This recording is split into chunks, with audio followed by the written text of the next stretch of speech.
what's your opinion on how we can take data and make it creative? Yeah, pretty interesting question. I think at Maxus, for example, we have launched something called Mesh. Mesh is basically an integration of all sources of data into one platform at a very consumer level. So what we are trying to do is, build this whole business on consumer centricity, understanding consumer more and more by bringing data into the center, and then using the data in a very smarter way to differentiate in terms of content or creative way, and linking it all back to the business. Another thing that's been big when they're talking the future of advertising this year has been virtual reality. What are your thoughts on VR?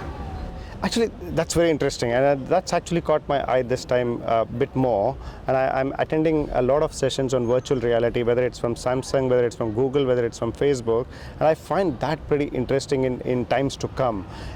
It just opens up new imaginations, new ways of reaching out to people, new ways of experiencing content. At the moment, the brands are driving VR rather than the consumer? I think it's a technology innovation at this point in time. Consumer probably has the need of it, probably doesn't know the want of it, and therefore once you start exposing and it becomes more accessible to the consumer will just throw up the imaginations way ahead of time. And I think as young drivers of future business, you guys will have to drive that much ahead and see what are the possibilities we can bring it on ground.